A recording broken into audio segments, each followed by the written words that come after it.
शान्तेः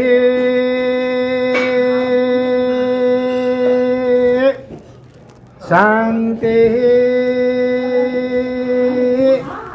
शान्तेः। तीनों लोक के सभी जीवों का कल्याण मंगल और शीघ्र ही मोक्ष हो। ऐसी मंगल भावना पूर्वक नमो अरिहंताणां नमो आयर्याणां नमो लोए सब साहुणां सब पावपणासणो परमं होई मंगलम् नमो सिद्धाणां नमो उवज्जायाणां येषु पंचनमुक्कारो मंगलानं च सर्वेशे नमो अरिहन्ताणां नमो आयर्याणां नमो लोए सब साहुणां सब पावपणासणो परमं होई मंगलम्। अरिहंत अरिहंत अरिहंत अरिहंत अरिहंत अरिहंत अरिहंत अरिहंत।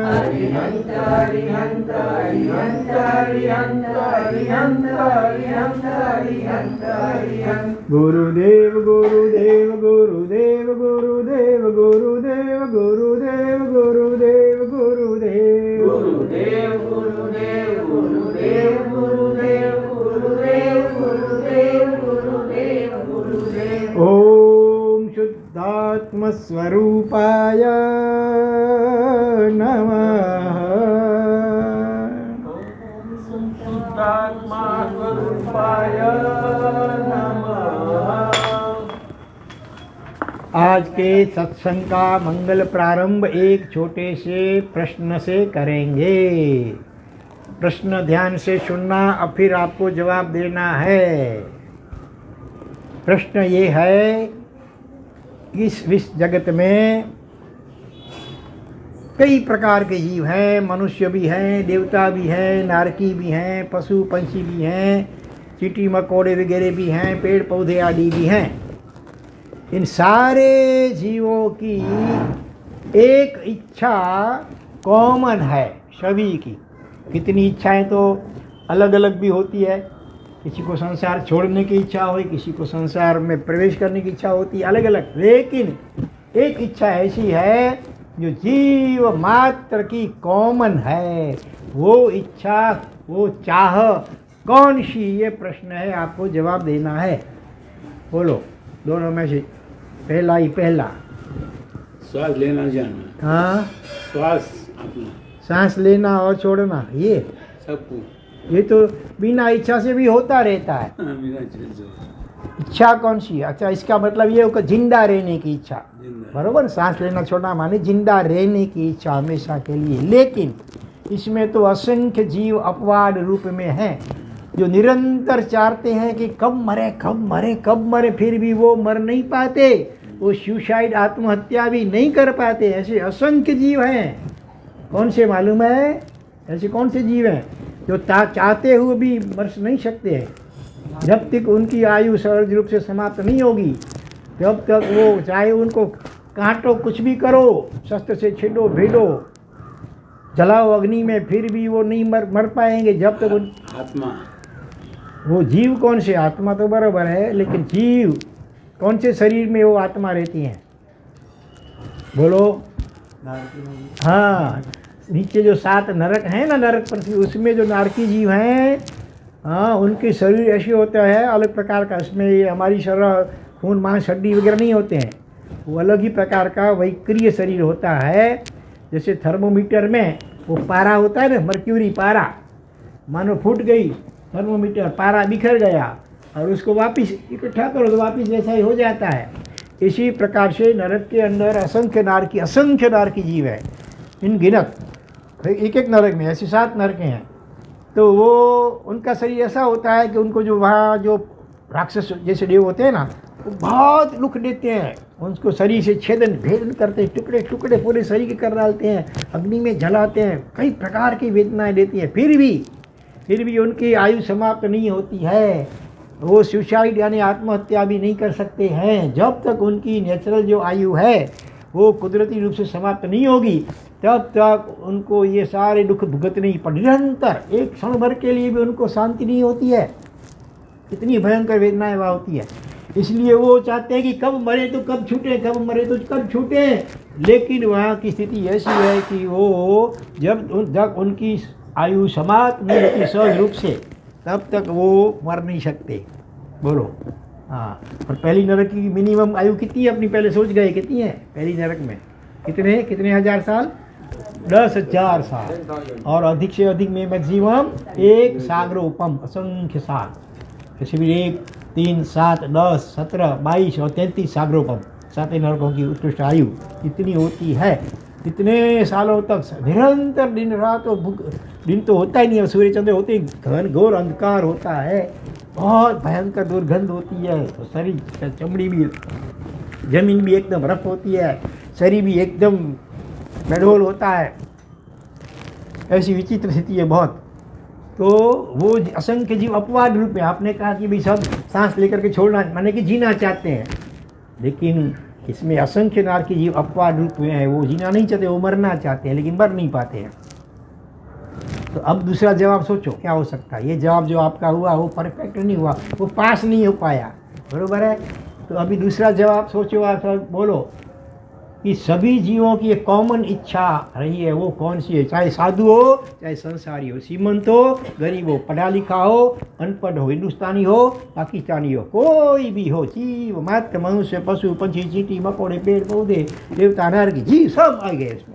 एक भी जीव उसमें अपवाद रूप में नहीं होना चाहिए, ऐसा परफेक्ट जवाब चाहिए। आपको अगर बोलना है तो पहला चांस आपको दें, नहीं तो फिर चलो आप में से कोई बोलो। हाँ, स्वर्ग। हाँ, हमको स्वर्ग नहीं चाहिए, तो स्वर्ग में हम जाना नहीं चाहते, हम तो मोक्ष में जाना चाहते हैं। मोक्ष और स्वर्ग में जमीन आसमान का अंतर है, एक नहीं है, भेदभाव मत कर देना। स्वर्ग में तो देखो देव देवियाँ होती है, इंद्र वगैरह होते हैं, उनके तो शरीर होती है, वही क्रिय शरीर भले, हाँ, उनकी आयु समाप्त होती है तो वापिस उनको मनुष्य बनना पड़ता है, अथवा अधिकांश देव देवी तो पृथ्वी पानी वनस्पति में जाते हैं। इसलिए देव भी बनने का इच्छा करने जैसी नहीं है। देव तो अनंत बार बन चुके, फिर भी सुखी नहीं हो, फिर भी परिभ्रमण चालू ही है, दुखों का अंत नहीं आया। तो स्वर्ग, ये स्वर्ग, और देखो देवलोक भी बोलते हैं। ऐसे तो देवलोक 4 प्रकार के, नीचे भवनपति, 10 प्रकार के, वेंतर 8 प्रकार के समझो, ऊपर ज्योतिष चक्र सूर्य चंद्र 5 प्रकार के, उससे ऊपर है दूसरे सही वैमानिक देव, उनके सही 26 देवलोक हैं टोटल उसके ऊपर। तो ये उनकी तो आयु समाप्त होती है, फिर तो 84 के चक्कर चालू रहते हैं। देवता भी सीधा मोक्ष में नहीं जा पाते हैं। मोक्ष में तो सारे कर्मों का, सारे दोषों का क्षय होगा तभी जा सकते हैं, और मोक्ष में शरीर भी नहीं है, जन्म मरण ही नहीं है फिर तो स्वर्ग और मोक्ष का जो जमीन आसमान का अंतर है। तो स्वर्ग का आप कहेंगे स्वर्ग सभी जीव चाहते हैं, हम नहीं चाहते हैं, हमको तो मोक्ष चाहिए बस। तो सभी तो आस्तिक हो कि नास्तिक हो, नास्तिक को मोक्ष को मानता नहीं है, वो तो कई बार नास्तिक लोग स्वर्ग को देवलोक के नहीं मानते हैं, वो तो बोलते हैं इस यह लोग मीठा तो परलोक किसने मीठा जोया, ऐसा बोलते हैं। तो स्वर्ग में नहीं मानते, वो मोक्ष में भी नहीं मानते हैं। एक भी जीव अपवाद भी चाहिए, नास्तिक भी माने, अनपढ़ भी, वो उसकी यही चाह है एक कॉमन, वो चाह कौन सी है भावना बहन बोलो? मरण के फेरे से बचना। ये नास्तिक लोग नहीं मानते हैं इसको, नास्तिक भी मानते हैं। ऐसा जवाब तो दे दिया अभी वीर कुमार, बोलो क्या बोले? सुख, तो सुख भी कैसा चाहिए सबको?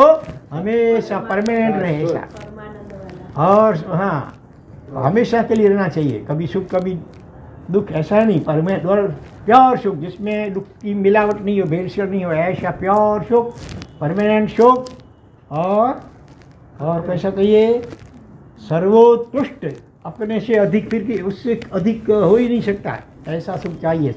परम सुख, परम, प्योर और परमानेंट, ऐसा सुख शांति आनंद। इसमें है कोई अपवाद? हम भी ऐसा सुख आनंद चाहते हैं, नास्तिक भी वही चाहता है। वो परलोक को, स्वर्ग को, नरक को, मोक्ष को नहीं मानता हो तो उसको भी सुख तो चाहिए, आनंद तो चाहिए, हमेशा टिके ऐसा चाहिए, बरोबर है? तो उसका क्या उपाय हो आज हमें सोचना है, बरोबर है? हम सभी को परम सुख शांति आनंद चाहिए। हाँ, तो ऐसा सुख का मॉल है, कोई दुकान है नाला सोपारा में, वसई में, विरार में, अगासी में, मुंबई में, पूरे महाराष्ट्र में, एशिया में, पूरी दुनिया भर में, कहीं आपने America, Africa, Australia, Europe, London, Malaysia, Japan, कहाँ है? उसका एड्रेस क्या है तो भीतर। हाँ, अपने सारे सभी जिन्होंने अनुभव किया है उस सुख का, वो सभी उन्होंने एक आवाज़ में कहा कि जिसको आप ढूंढ रहे हैं वो बाहर कहीं नहीं, अपने भीतर है। हाँ, या घट भीतर चांद सूरज है, याही में ठाकुर द्वारा मेरो मन अवर ढूंढे अंधियारा, ऐसी बात है। इसी में सब कुछ है जो हमें चाहिए, लेकिन वहाँ हम देखते नहीं हैं, हम निरंतर बाहर ही देखते हैं। तो चलो, गृहस्थ जीवन में रह करके भी मानो, ऐसे तो उसके लिए तो साधु संत बने तो ज़्यादा अच्छा। किसी कोई जिम्मेदारी नहीं हो संसार की, कुटुंब की, तो निरंतर वो आत्म साधना करके जल्दी हमेशा के लिए मोक्ष में जा सकते हैं। वो राजमार्ग, नेशनल हाईवे मोक्ष का तो ये है। संन्यास कहो, चारित्र कहो, दीक्षा कहो, साधु जीवन कहो, ये नेशनल हाईवे है। हाँ, लेकिन दूसरा भी रास्ता है। कहीं जाना हो तो कोई प्लेन से, कोई ट्रेन से, कोई कार से, कोई बैलगाड़ी से, कोई घोड़ा गाड़ी से, कोई पैदल हमारे जाते हैं ना। तो इस प्रकार से ऐसी जो स्थिति है उसको पाने के रास्ते भी अलग अलग है। इसमें सबसे फास्ट रास्ता इजी और जल्दी पहुंचा ऐसा रास्ता है तो ये साधु जीवन है। लेकिन सभी साधु नहीं बन पाते हैं, तो गृहस्थ जीवन में रहते हुए भी बोलो, आप में से कोई बोल सकेंगे कि हमारे जैसा कोई सुखी नहीं होगा? आज तक हमको केवल एक ही व्यक्ति मिला है, एक व्यक्ति मिला है जिसने कहा और बिल्कुल वास्तविक कहा, उसका जीवन दिखता है, उसका चेहरा आकृति उसकी बोलता है कि मेरे जैसा कोई सुखी नहीं होगा। टाटा, बिरला, अंबानी कोई नहीं बोलेंगे। हाँ, बिल क्लिंटन या क्या अमेरिका का जो प्रेसिडेंट है, या कोई रशिया का है, चाहे भारत का बड़ा प्रधान हो, राष्ट्रपति हो, कोई भी हो, उनको तो ज़्यादा चिंता टेंशन रहते हैं बड़े लोगों को तो। हाँ, कोई ऐसा उद्योगपति, देवता, इंद्र कोई नहीं।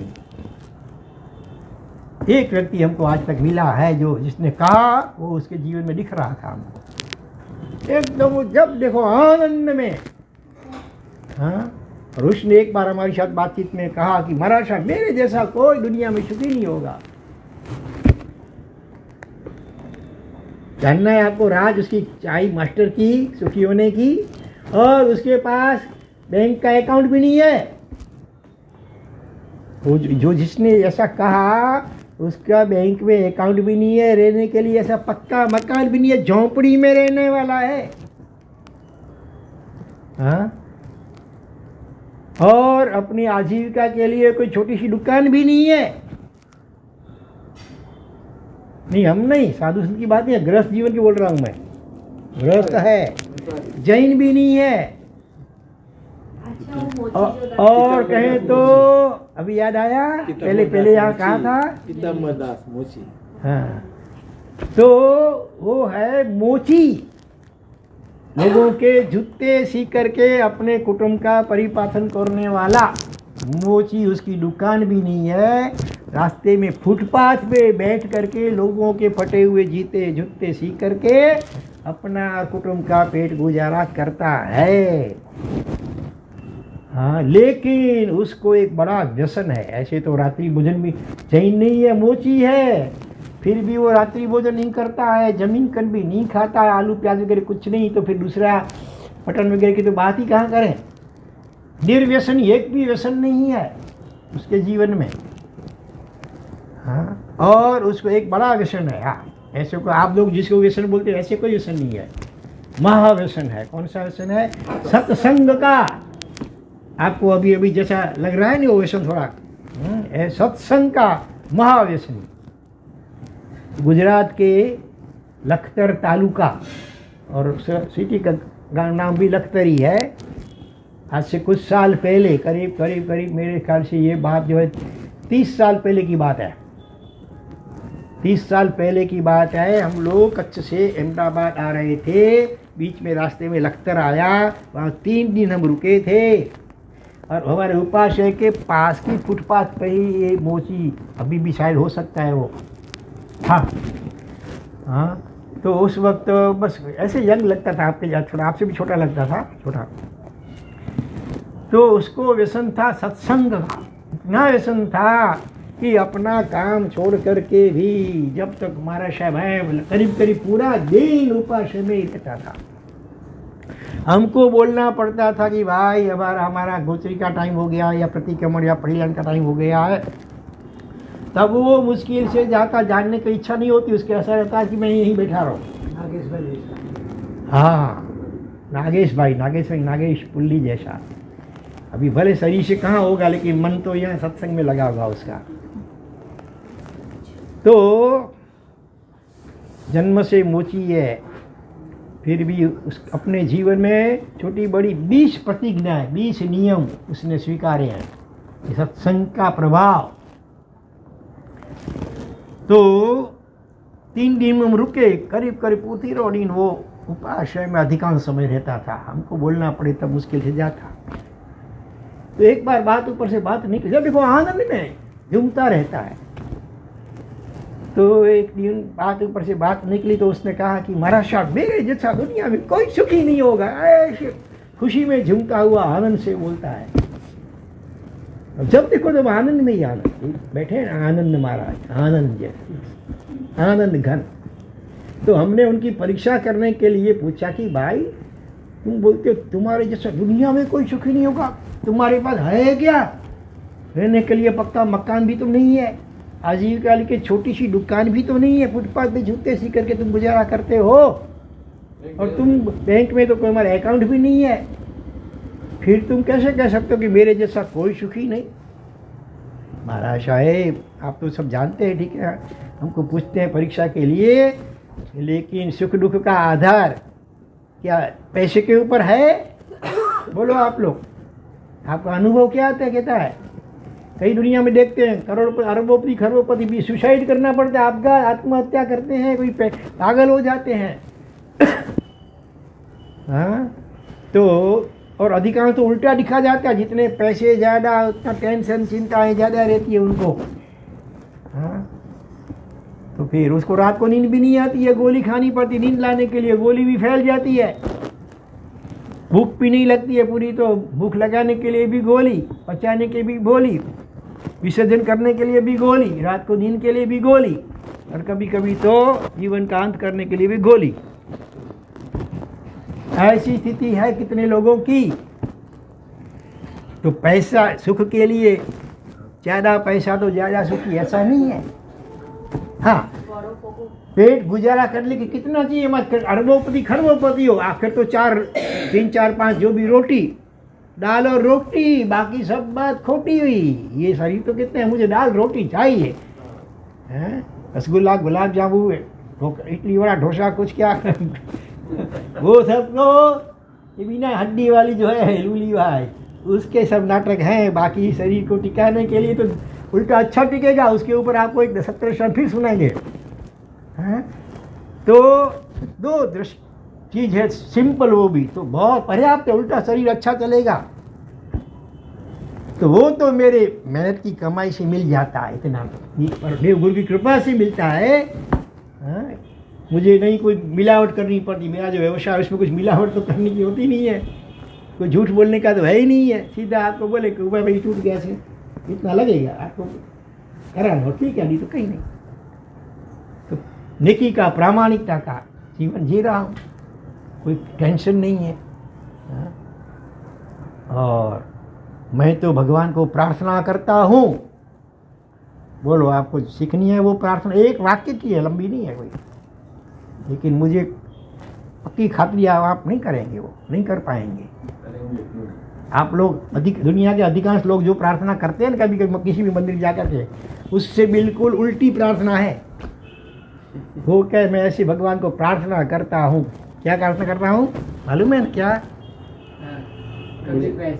हे भगवान, मुझे ज्यादा पैसा मत देना। बोलो, करेंगे प्रार्थना? करोड़पति लोग तो अभी महाराज साहब दो फैक्ट्री 3 हो जाए, 4 हो जाओ, और उसके पास, पड़ोसी के पास ज़्यादा है, हमको कम है, और चाहिए और चाहिए। भिखारी को लगता है कि मुझे 100 रुपया मिल गया तो बहुत अच्छा, 100 मिल गया तो 1000 मिल गया, लखपति, करोड़पति, अरबपति, उद्योगपति, आगे चल के देवता, नहीं MLA, फिर मैंने क्या MP, फिर PM बनने का, राष्ट्रपति बनने का, तो भी संतोष नहीं होता है। फिर बंदा देवता बनूं, फिर इंद्र को भी संतोष नहीं होता है, तो वो भी दुखी है। तो इसका नाम है पीताम्बर दास। पीताम्बर किसके लिए बोलते हैं मालूम है? जिसका पीला वस्त्र है, विष्णु के लिए पीताम्बर शब्द है, उसका दास, पीताम्बर दास।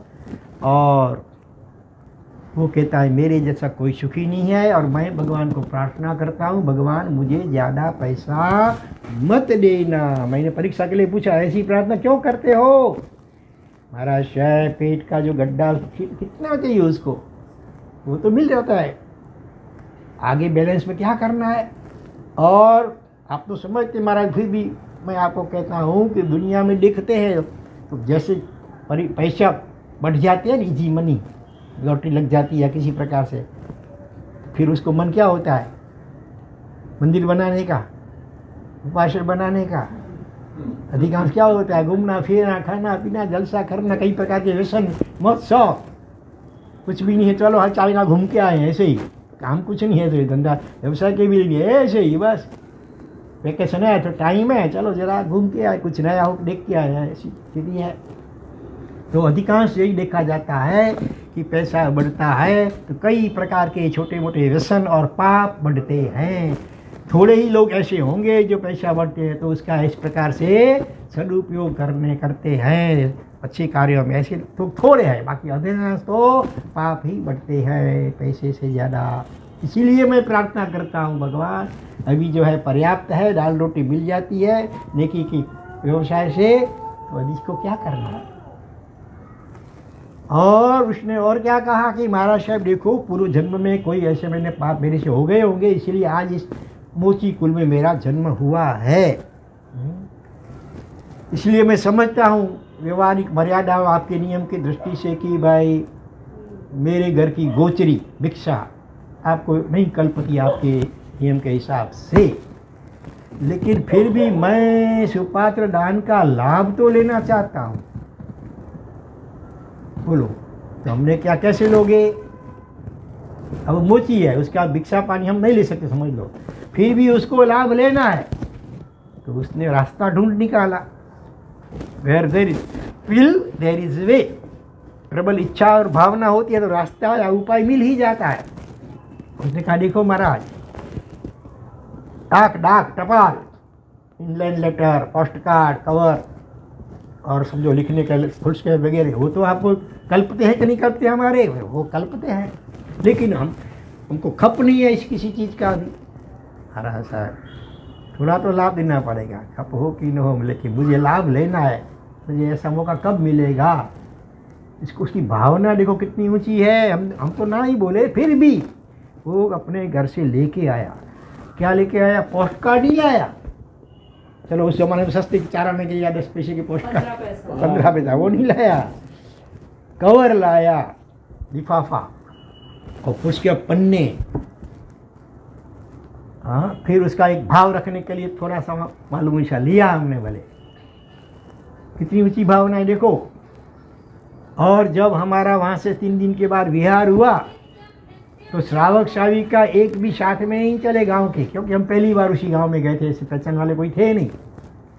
और व्याख्या भी मेरे काशी कृष्ण जो के साथ नहीं रखा था, ये पूरा दिन इससे बातें करते रहते थे। तो ये और इसका कॉलेज में पढ़ता हुआ जवान लड़का, वो भी दोनों हमको गांव के बाहर तक छोड़ने के लिए आए। फिर मंगलिक सुनाया, वंदना की। फिर उसने अपने बेटे को कहा, बेटा जाओ महाराज साहब के साथ जाओ और सामने गांव तक इनको छोड़ के आओ। हमने कहा, अरे भाई कोई ज़रूरत नहीं है, सीधा पक्का रास्ता, डामर का रास्ता है, कच्चा रास्ता नहीं है कि भूल जाए, ऐसी बात नहीं है। तो क्यों नहीं महाराज। और उसका लड़का भी देखो कितना विनयी और आज्ञांकित। आजकल इनको बात गौरव की जाने दे, लेकिन आजकल अधिकांश देखते हैं तो ऐसी आज्ञा करेंगे, माँ बाप जल्दी माने, कुछ तो कुछ बहाना निकल लेंगे, मेरा ट्यूशन है, मेरा ये है वो है, कुछ तो कुछ बहाना निकाल करके टाल देंगे। लेकिन इसके संस्कार देखो, वो लड़के ने अभी जरा भी कोई बहाना नहीं निकाला। हमने ना ही कितना बोला तो भी वो हमारे साथ पूरा दूसरा गांव वहाँ तक साथ में चला। ऐसे संस्कार देखो। और दूसरी एक महत्व की बात, वो जब अपना काम करने के बैठता जूते सीने के लिए, पास में एक स्लेट और पेन रखता था। जब भी मान लो कुछ काम नहीं है, ऐसे बैठा है, तो नवरो बैठो न खोड वाले, an empty mind is the workshop of devil. तो क्या करता था, उस स्लेट पेन लेकर के लिखने लग जाता था, जैसे आप नौकार लिखते हैं कोई कुछ। वो छोटे छोटे सुबह के अपने दिमाग में जो आवे, क्या क्या लिखता था, अच्छा काम करना भाई, बुरा काम करना नहीं, अच्छी नीयत रखनी भाई, बुरी नीयत रखनी नहीं, प्रभु का नाम लेना भाई। बस ऐसे ऐसे ऐसे सुबह के बस सिंपल वो लिखता जाता था, ताकि आँख भी उसी में रहे। नहीं तो कौन आते हैं कौन जाते, किसने कैसा जूता पहना, क्या वो उसमें जाएगा चित्त। तो मन के उधर उधर भटके ही नहीं, उसके लिए इसने ये उपाय, नहीं सत्संग का प्रभाव ये कुंडली का रहा। फिर हम मणिनगर, उस वक्त हमारा चौमासा था अहमदाबाद में, तो हर 15 दिन में उसका लेटर आता था, पूरा लिफाफा, फुल स्केप पन्ना जोटा, चारों ओर लिखा हुआ।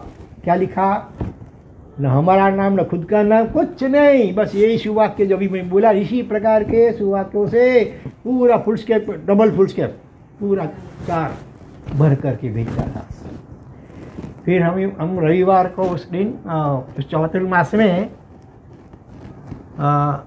ऐसे ऐसे जो व्यक्ति जो जन्म से जैन नहीं है, और नागेश भाई जैसे समझो, तो व्याख्यान में उनके दृष्टांत देते थे और उनको संघ की ओर से निमंत्रण भेजा जाता था, संघ के लेटर हेड के ऊपर, कि भाई हमारे संघ में पधारो, हम आपका बहुमान करना चाहते हैं इत्यादि।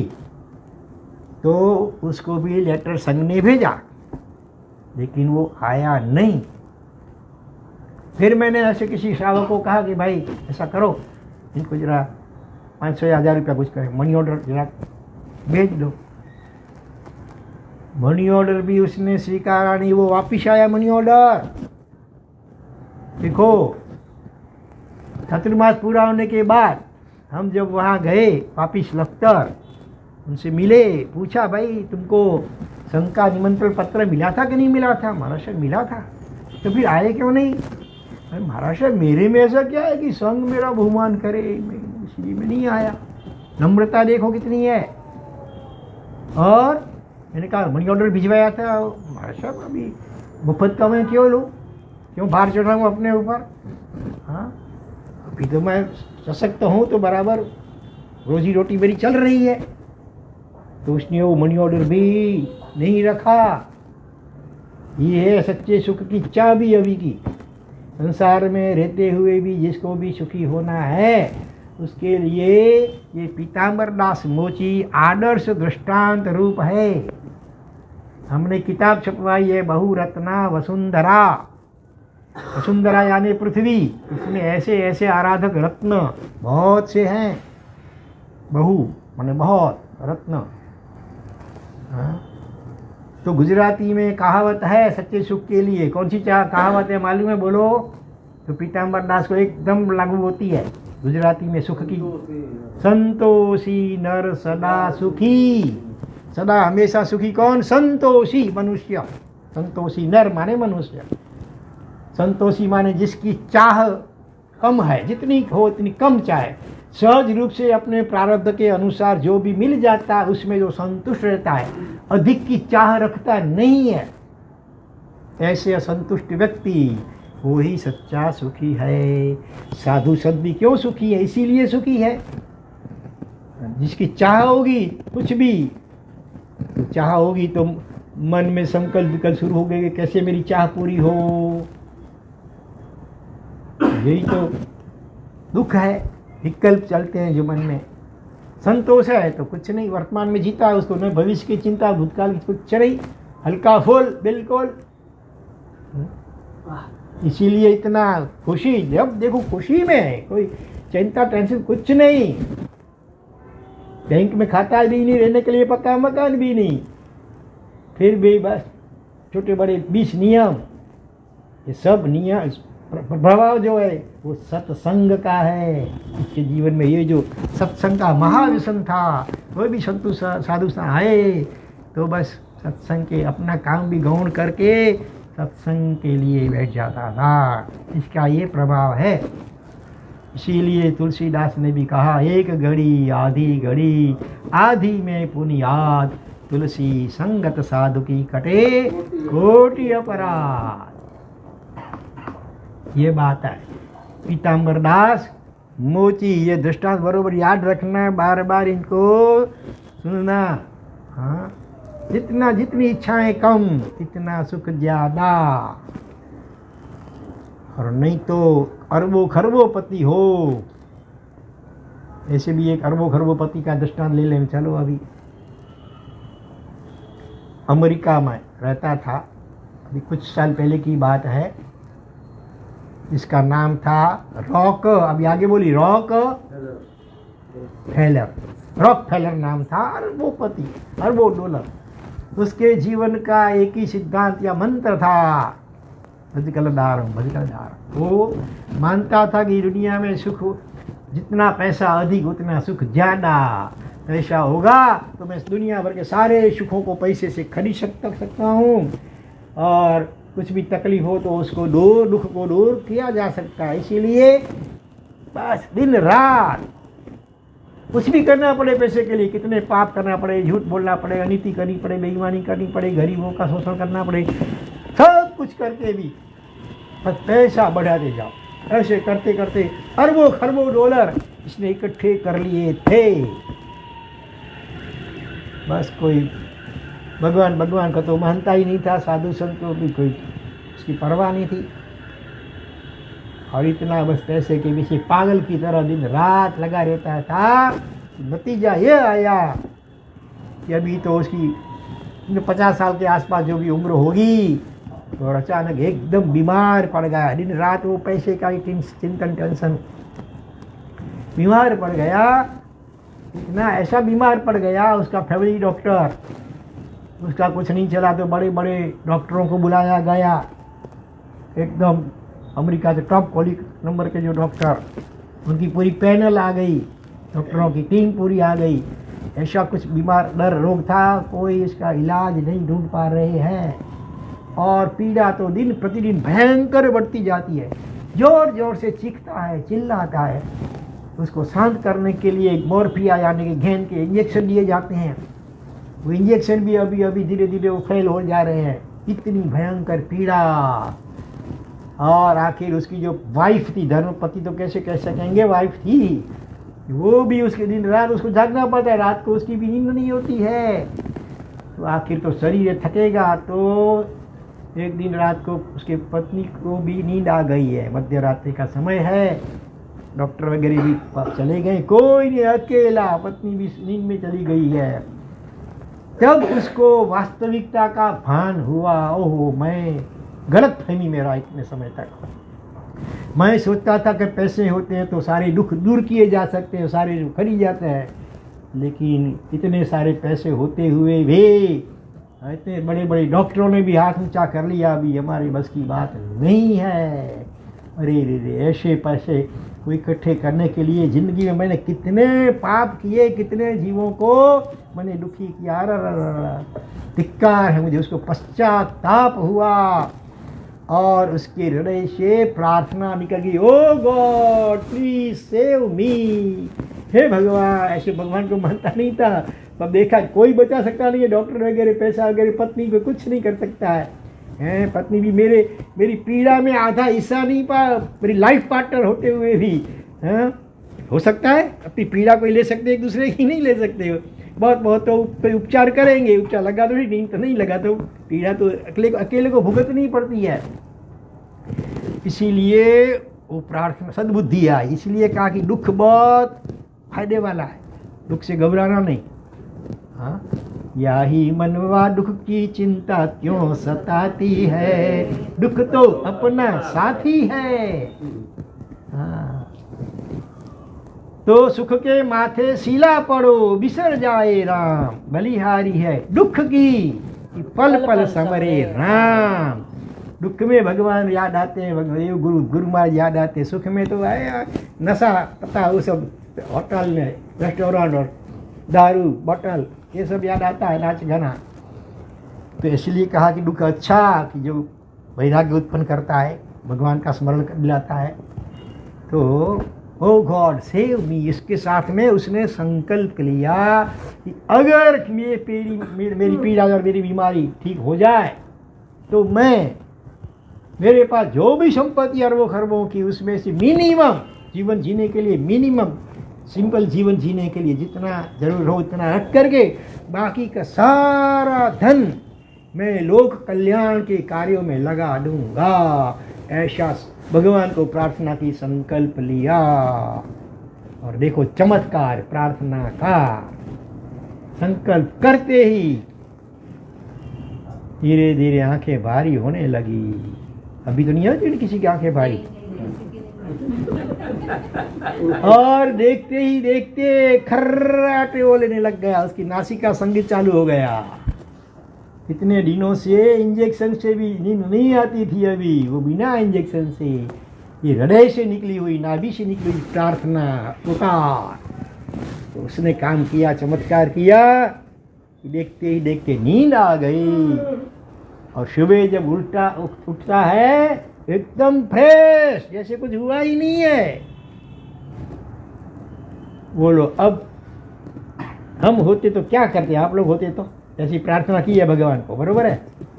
मेरी मिनिमम जितनी रिक्वायर्ड रख करके बाकी के सारी संपत्ति में समाज कल्याण के, लोक कल्याण के कार्य में लगा दूंगा। धर्मों की संपत्ति, खरबों का डॉलर कितना था उसके बाद। और इनके लोगों में कभी कभी एक गुण होता है, बनियों में कभी कभी नहीं भी होता है, उल्टा होता है। चलो उसका भी एक छोटा सा रमू जी एक दो दृष्टांत ले लेते हैं बीच में। अहमदाबाद है ना, उसकी गली में गली, उसमें और गली, उसमें और गली, पोड़मा पोड़ ऐसे दृष्टांत में दृष्टांत अपने आप चल जाता है। उनको मैं शाम को बोल रहा था कि आज तो कुछ क्या मालूम क्या निकलेगा, देखा अक्षय खजाना निकलेगा। सुबह छड़े दी तो निकलता है। तो एक व्यापारी था, उसके पास 500 जहाज थे, 500 शिप्स। उसके द्वारा उसमें कई प्रकार का माल रख करके वो फॉरेन में जाता, व्यापार करता, और वहाँ की जो चीज़ें थी वो वापस खरीद लेकर के अपने इधर आकर के बेचता, ज़्यादा मुनाफा कमाता था। एक बार ऐसा हुआ, 500 जहाज़ों में एकदम नारियल, श्रीफल एकदम सस्ता जहाँ मिलता होगा वहाँ से ले लिया, और बादाम, मामरो बादाम समझ लो आज की भाषा में, ऊँची क्वालिटी की बादाम और ये श्रीफल, 500 जहाज पूरे भरे हुए वापिस लौट रहा है। और समुद्र के बीच में जैसा आया, अधिकांश ऐसी बार होता है कहानियों में कि भाई समुद्र में क्या था, तूफान, सुनामी मानो की, जोर जोर से तरंगे उछलने लगी, और जहाज में जो बैठते सब चिल्लाने लग गए, बचाओ बचाओ बचाओ। से 500 जहाज उछलते ऊंचे ऊंचे जोर से नीचे पटकाते हैं, अभी गए, अभी टूट जाएंगे, मर जाएंगे। तब वो जो व्यापारी था मियाँ, उसने प्रार्थना की, हे भगवान आदिनाथ मुझे बचा लो, अगर मैं बच जाऊंगा, मेरे सब जहाज बच जाएंगे तो 50-50 आधा माल 500 जहाजों में जो आए माल, वो आधा माल आपके मंदिर में अर्पण कर दूंगा। चमत्कार देखो, शांत, थोड़ी देर में तूफान शांत हो गया और सही सलामत रूप से अपने घर आ गया।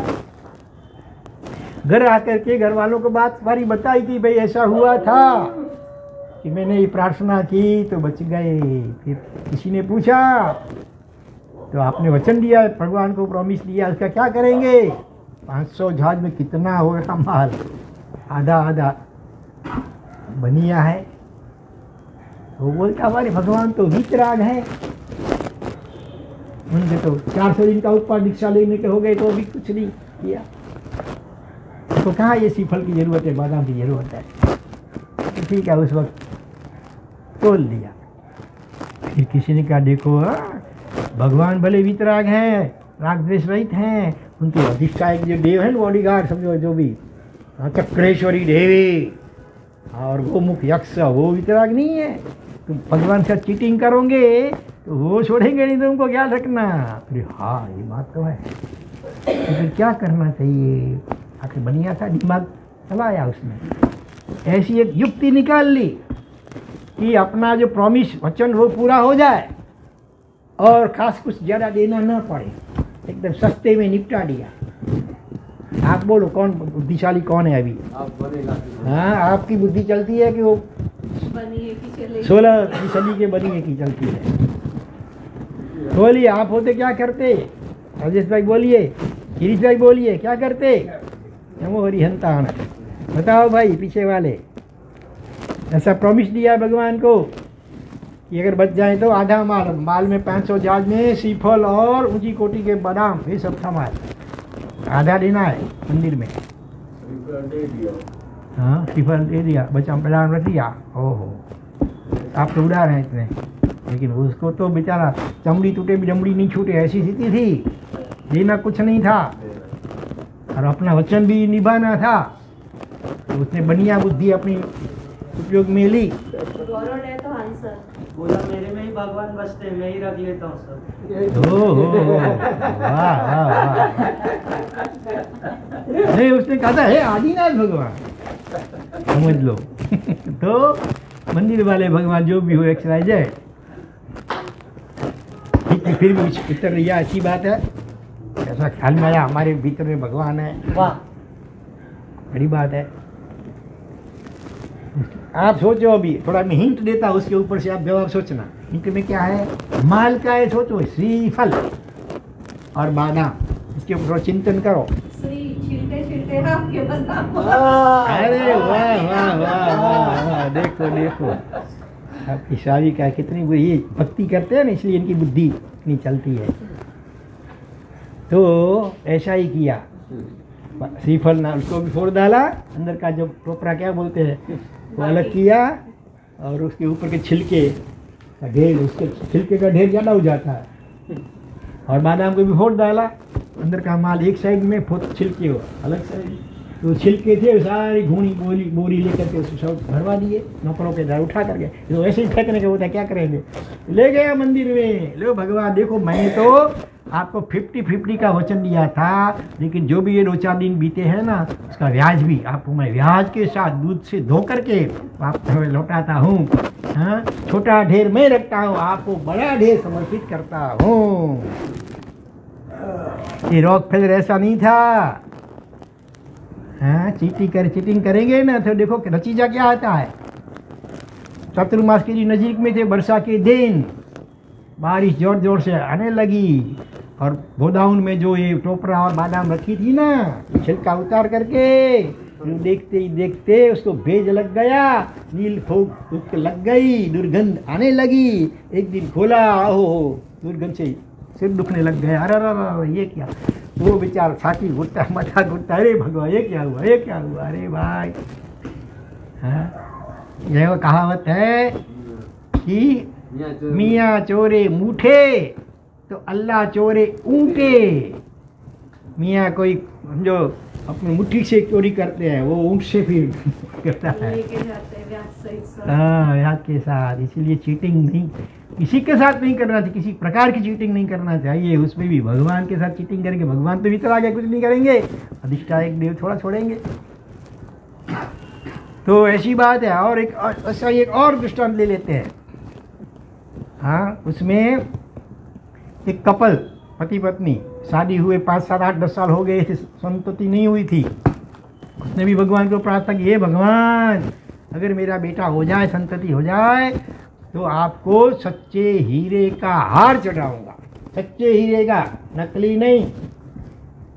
हाँ हाँ, क्या होते हैं अमेरिकन डायमंड, वो नहीं, सच्चे प्योर हीरे का हार में चढ़ाऊंगा। और कुदरत का करना। कुछ समय के बाद बच्चा हुआ। फिर घर वालों ने, किसी ने कहा होगा, भगवान को प्रॉमिस दिया, उसका क्या करेंगे अभी? सच्चे हीरे का हार। अरे भगवान तो भीतर आ गए, उनको क्या कुछ चाहिए? उनके पास तो कितना था, सब छोड़ गए। रिश्ते का अधिष्ठायक देव नहीं छोड़ेंगे, फिर क्या करोगे? हाँ, तब तो कुछ रास्ता निकालना पड़ेगा।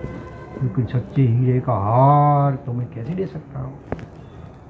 तो उसने भी बनिया बुद्धि अपनी चलाई, दिमाग चलाया। आप सोचिए अभी क्या करेंगे? આપણો હીરો બાકી મળે હાર સાદો સોનિયો। अच्छा, लेकिन उसको इतना भी नहीं चाहिए। हीरा, एक हीरा भी, सच्चा हीरा तो कितना कीमती, लाखों करोड़ों का होता है। इतना उसको नहीं देना है। एक तो उसको 1-2 पैसे से चलाना है बस, ज़्यादा से ज़्यादा 1-2 पैसा, रुपया भी नहीं। इतने से काम चलाना है, अपना वचन भी पूरा करना है और अपना माल भी बचाना है। बीच वाला रास्ता निकालने गया वो, क्या किया? उसने अपने बेटे का नाम रखा हीरा लाल। आगे आप समझ जाओ। फिर क्या किया होगा? बाजार में गया, 1-2 जमाने में सस्ते फूल मिलते होंगे 1-2 पैसे के, वो उसका हार लेके आया, हीरा लाल के गले में पहना दिया। और जिसका नाम हीरा लाल होता है उसको प्यार से शॉर्ट में क्या बोले? हीरा इधर आओ। बरोबर ना? हीरा लाल नहीं बोले, हीरा इधर आओ। फूल की माला, वो फूल भी गुलाब की नहीं, सिंपल ऐसे जो भी होगा XYZ। वो गया मंदिर में, देखो भगवान ये मेरा हीरा, मैंने सच्चे हीरा का कहा था ना, उससे भी बढ़ जाए। वो तो पृथ्वी का है, जड़ समझो पत्थर का है, ये तो जीवंत एकदम। और ये हीरे का हार, बरोबर ना? पूछेंगे ये शर्ट किसका है, तो ये राजेश भाई का है, बरोबर ना? ये घड़ी किसकी है, ना हीर भाई की है।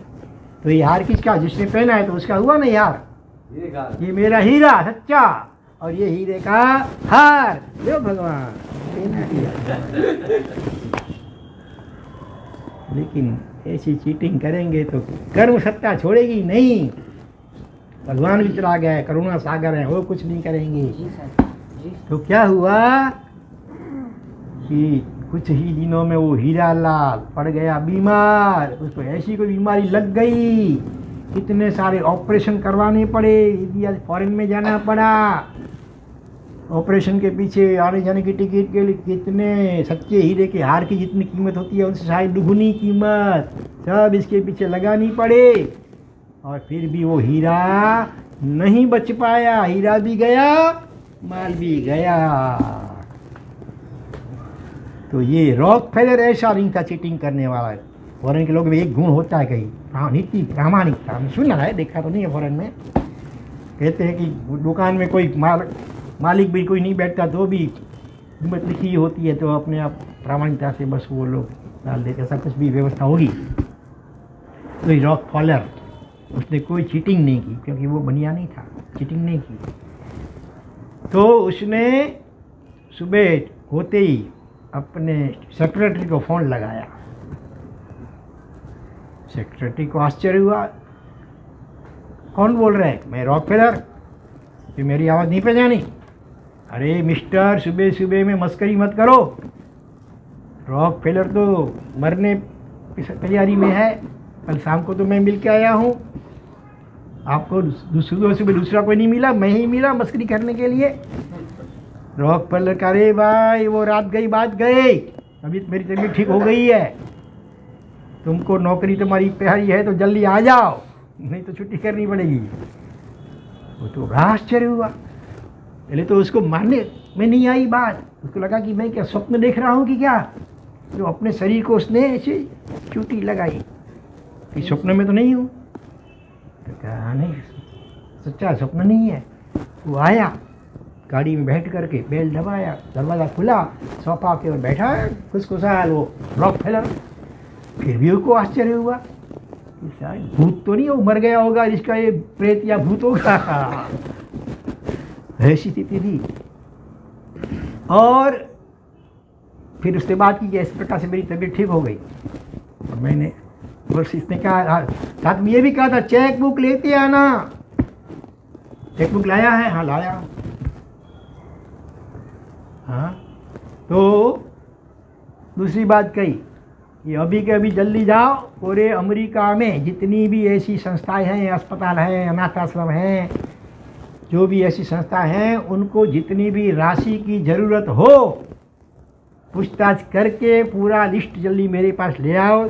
तब तक मैं इधर चेक बुक में सही कर साइन करके रखता हो, और जैसे वो लिस्ट आएगा तुम इसमें सब वो आंकड़े भर देना। मैं सभी को ये दान देना चाहता हूँ। तब तो उसके आश्चर्य का ठिकाना न रहा सेक्रेटरी का। फिर भी उसको लगा कि क्या मैं सपने में, क्या बात है, जिस आदमी ने जिंदगी में एक डॉलर तक किसी को दिया नहीं है, सबका छीना ही है लिया, हाँ? और वो बोल रहा है इतना मानने में नहीं है। ऐसी बात थी। परिवर्तन आता है तो कितना देखो टर्निंग पॉइंट आ जाता है आदमी के जीवन में, जैसे नागेश भाई के जीवन में आया ना, और पूरे परिवार के ऊपर कितना उसका पॉजिटिव प्रभाव हो रहा है। तो गया, कुछ ही दिनों में लिस्ट लेकर के वापिस आ गया, सारे आंख भर दिए, उसने सही करके रखा, कैसे सारे चेक भिजवाए गए। लेकिन और आश्चर्य तब हुआ, अधिकांश चेक रिबाउंस हुए, वापिस लौटे। क्या गड़बड़ हो गई साइन में? कुछ चेक कुछ नहीं, सब बराबर था। फिर चेक क्यों वापिस आए? पूछताछ की गई तो जवाब मिला संस्थाओं के जो अग्रणी थे उनकी द्वार से कि अगर ये रॉकफेलर का चेक है तो हमारी संस्था में नहीं चाहिए। जिस आदमी ने जिंदगी में कितने न जाने गरीबों का खून का शोषण करके पैसा इकट्ठा किया है, ऐसा धन हमारी संस्था में आएगा तो संस्था का धनोत्पन्न निकल जाएगा, नुकसान जाएगा। इसलिए हमको ये नहीं चाहिए। उसकी क्या बोलते हैं, इमेज इतनी खराब हो चुकी थी। ऐसा था मुंह पे ऊपर लोग उसे अच्छा अच्छा बोलते हैं, पीठ के पीछे निंदा करते हैं। देखो अब अगर रॉकफेलर की जगह पर दूसरा कोई ऐसा होता तो क्या करता? खुश होता। चलो मैंने तो वचन दिया था भगवान गॉड को, वो तो निभा दिया। अब लोगों ने नहीं स्वीकार तो मैं क्या करूं? तो अपना पैसा भी बच गया और वचन पालन भी हो गया, तो खुश होता। लेकिन वो इतना प्रामाणिक था नहीं। और कोई होता तो गुस्सा करता। ये लोग क्या समझते हैं, मैं इतना दान दे रहा हूँ फिर भी लोग मेरे लिए ऐसा सोचते हैं? नहीं, उसने पॉजिटिव थिंकिंग, सदोष दर्शन पर गुण दर्शन किया। लोगों की बात झूठी नहीं है, मैंने किया ही ऐसा है। पूरी जिंदगी में कितने पाप किए हैं, कितने गरीबों का खून चूसा है, समझो। वो का अपराध नहीं है, मेरा अपराध है। लेकिन अब इसका रास्ता तो निकालना ही पड़ेगा मुझे। अभी रुपये तो भेजने ही है। कितना प्रामाणिक था। उपाय मिल गया। उसने अपने फ्रेंड को फ़ोन करके बुला लिया, वो डेल कार्नेगी, वो भी बड़ा धनाढ्य था, अरबोपति, वो भी ऐसा ही था। और सारी बात बताई, देखो ये पोजीशन है, मुझे पैसे तो भेजने हैं, लोग स्वीकारते नहीं, तो अभी ऐसा करें, नाम मेरा, नाम तुम्हारा, तुम्हारे नाम से मैं चेक भिजवाना चाहता हूँ। वो कहता है भाई ऐसा कैसे हो सकता है, मैं भी ऐसे झूठा जस कैसे ले सकता हूँ? नहीं, करना पड़ेगा तुमको, ये परिस्थिति ऐसी है, तुमको ये करना ही पड़ेगा। एक मित्र होने के नाते तुमको ये मेरी बात माननी ही पड़ेगी। तब बड़ी मुश्किल से उसने हाँ कही और आखिर डेल कार्नेगी के नाम से चेक भिजवाए गए। पैसे थे रॉकफेलर के। फिर तो धीरे धीरे तो सब स्वीकार गए और फिर धीरे धीरे लोगों में बात फैलने लगी कि अभी वो पुराना रॉकफेलर नहीं है, इसके जीवन में पूरा चेंज टर्निंग पॉइंट आ चुका है। फिर तो कितने हजारों लोगों की दुआएं मिलेगी, आशीर्वाद बहुत मिलने लगा। तो दान देता है सबको खूब छुट्टे हाथ से। बहुत प्रशंसा होने लगी, लोगों के आशीर्वाद मिलने लग गए, दुआएं मिल गई, उससे इनका चित्त बड़ा प्रफुल्लित प्रसन्न रहता है, तो स्वास्थ्य भी अच्छा रहता है। आज विश्व के कई देशों में रॉकफेलर के फाउंडेशन है और उसकी दान से बड़ी बड़ी कितनी संस्थाएं चल रही है। ये अभी कुछ ही साल पहले की सत्य घटना है। तो कहने का मतलब ये है कि पैसा ज़्यादा तो सुख ज़्यादा, ऐसा नहीं है। पैसे अरबों खरबों थे तो भी दुखी था, और जब से संतोष आ गया जीवन में, कहते हैं पानी बाढ़े नाव में, घर में बाढ़े दाम। आगे बोलिए, मालूम है? दोनों हाथ तुलसी, हाँ यही सज्जन का काम। दोनों हाथ उलेचिए। दोनों हाथ उलेचिए। हम समुद्र में जा रहे हैं, सामने नौका में बैठ करके, अभी किसी प्रकार से पानी अंदर आ रहा है उछल उछल करके, तो क्या करेंगे? पानी को बाहर निकालेंगे फटाफट, नहीं तो डूब जाएंगे। इसी प्रकार से घर में भी संपत्ति बढ़ जाती है, तो जैसे करते हैं अपना राजेश भाई, तो नागेश भाई भी, दोनों ईश है, राजेश नागेश, दोनों हाथ से, कभी 4 हाथ से उलेटते हैं, 2 हाथ इनके, 2 हाथ उनके, 2 हाथ उनके, हाँ उलेटते हैं, देते हैं, लो भाई तो जाओ, ऐसा देते हैं, वैसे वापिस। तो कुआं है, कुएं में जितना पानी निकालते रहेंगे उतना ज़्यादा आता रहेगा। ऐसा रखेंगे तो पानी वो बिगड़ जाएगा। तो ये बात है। तो इस प्रकार से हमारा शुरुआत में प्रश्न था, सच्चा सुख सभी को चाहिए, जो उसकी चाबी क्या है? इतना संतोष, कुछ नहीं चाहिए, कुछ नहीं चाहिए। चाह गई, चिंता गई, मनवा बेपरवाह, जिसको कछु न चाहिए, वो साहन का साह, बादशाह बेटा, जिसको कुछ नहीं चाहिए, वो सम्राट है। और सम्राट भी आजकल युद्ध करते हैं, तो वो भिखारी है।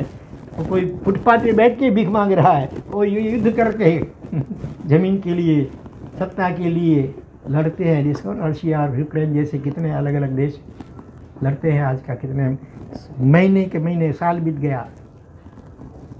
तो सम्राट किस चीज़ की भाई?